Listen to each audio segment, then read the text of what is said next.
Here is what I use, and when we say going the extra mile, is you have to figure out what is exactly important to your customer. All customers, they're trying to solve a problem. They have a problem, they don't have enough of blank, so they need to have this other thing, but you can always uncover their next problem by going over the top and giving them something that they didn't know they needed.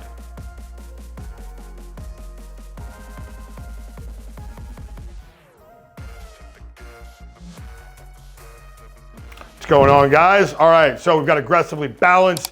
I got 3 questions today. These are always from comments that are left on some of the previous videos.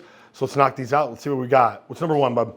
Let's start with going the extra mile in business. That's actually a really good segue from the podcast that you just did with Crystal. Okay, so the question was, how do you go the extra mile in business? How do you go the extra mile in business? That's a pretty fucking open-ended question. All right. So, what I can do is I can give a reference. I own supplement stores. This year's Winter Warrior is going to be at Harley-Davidson of North Scottsdale. The Winter Warrior is our charity to commemorate Mitch Winters, who took his own life in 2021. Mitch was a Marine veteran and Arizona police officer. What we do is put on a full day of fitness and community building. All of the money from this event goes to one local veteran family who we can completely change their life. The entrance to this event is a Winter Warrior shirt, and the cost is as much as you can donate. So it is completely a donation-based event. We just ask that you donate the money, get the shirt, and invite a friend to come with you. For more information, click the link in the bio, sign up, and meet us out here on February 22nd. Let's say somebody comes in and they're getting a protein for after they work out, a recovery protein. I will then give them some of my own post-workout glucose. I know I'm getting really in the weeds about supplement stuff, but it's a good example.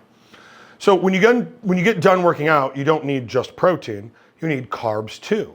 So what I'll do is I'll give them that carb powder to throw in with their protein, and they'll see, oh shit, I feel better, I'm recovered better, it tasted better, all of these things, right? So they weren't aware that they needed it, but by me offering and giving some of mine to them for free, it allows them to try something without risk, and it really is a real solution to a problem that they just didn't know they had yet. So you can imagine whatever your line of work is, you can offer something for free, you can give a free educational thing about it. You just, once they're already a customer, you go over the top and give them more than what they thought that they were gonna get. So you exceeded their expectation. You made it individualized to them and their particular goals. And then it also shows a new problem that they could also buy from you. That's my favorite way to go the extra mile and to give that person everything they needed. Absolutely, love that. And then speaking of that protein intake and stuff like that, I've read some studies that say KAVA raises your idle cholesterol. Okay. Is that right? Can you shed some light on this? All right. So KAVA, real quick, I'm sure the person why they're asking is because I'm the fucking supplement nerd. So KAVA, it is a small plant. It's grown in the Pacific Islands. It has a lot of different properties. And this is the one thing I want to make sure that everybody knows. There is no good research about KAVA. So anybody that tells you that this is exactly what it does and how it works is completely making that shit up, because there are no long-term studies. Now, what we do know is anecdotally, so from firsthand experiences, there's some things that it does. It can give you kind of a euphoric feeling, can give you a sedative feeling, kind of like an anesthetic. It can boost mood, but it's a little bit different for all people, and it also depends on how much you take. Now, one of the sideline problems with it is, in some studies, they have found that it can, in the short run, increase your HDL, your high density lipoproteins, which is your bad cholesterol. That's not good. So what you might want to watch for is if you have health concerns, if there is stuff that you're worried about with your heart health, with cholesterol, might not be something that you want to do. But again, that could be just the people they were studying. There are no big studies to show exactly what it does and doesn't do. I would wait for a little more research to come out. It's kind of like a fringe supplement right now. I don't have anything against it. just know that, you gotta be safe. Take it at your own risk. Absolutely. All right, and then our final question was coming from your tattoo blog. The guy said, is the art history accurate? And what is that you have on your leg? Explain yourself. Okay, so I'll explain my tattoo scheme. All of my tattoos, and I have a couple of them, but they take up my whole body, but they're big, big, big pieces. So I don't have little tiny tattoos everywhere. They're all a part of the story of Beowulf. So everybody might have heard of Beowulf. It's that epic poem that you might have had to read in high school. They also made a movie about it. So I'm not going to tell the whole story, but it basically is about this great warrior who was amazing at everything he did, but he was also an egotistical piece of shit. And so even though he could conquer everything, defeat any monster, take over the world, he couldn't get over his own ego, and that was the thing that actually ended up being his demise. So, it's like conquering your own inner demons is sometimes more difficult than overcoming the external problems we find in the world. This year's Winter Warrior is going to be at Harley-Davidson of North Scottsdale. The Winter Warrior is our charity to commemorate Mitch Winters, who took his own life in 2021. Mitch was a Marine veteran and Arizona police officer. What we do is put on a full day of fitness and community building. All of the money from this event goes to one local veteran family who we can completely change their life. The entrance to this event is a Winter Warrior shirt, and the cost is as much as you can donate. So it is completely a donation-based event. We just ask that you donate the money, get the shirt, and invite a friend to come with you. For more information, click the link in the bio, sign up, and meet us out here on February 22nd. So, I love the story, I love the analogy. So you can see I've got a couple of them, right? Like this is, it's actually, if you come all the way up here, it is a kraken. It's like, a large squid. There's these, part in the book about him defeating these sea monsters and stuff. Then I'm not even gonna be able to show all of these, but this is the most recent one. I don't think you can fucking see it, but it's a giant sword, goes all the way down here from my foot, all the way up here to my hip, and it's broken and shattered into pieces.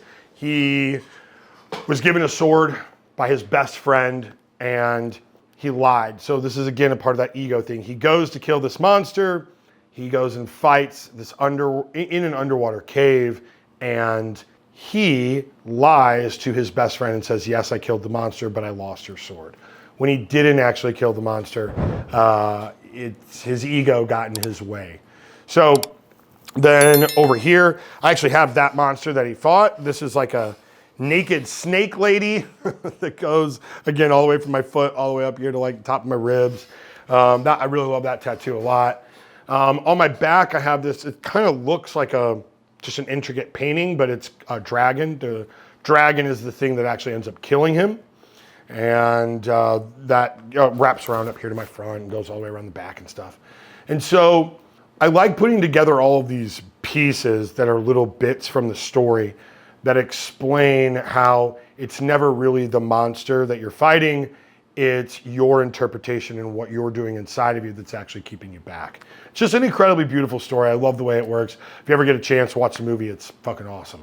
Love that. Good advice for folks that are watching this week. Advice for this week? Okay, I'll tell you about something I was thinking about a ton this week. I was thinking about how applying a rigorously high standard is the greatest form of love. So, let me give this story about when I was younger.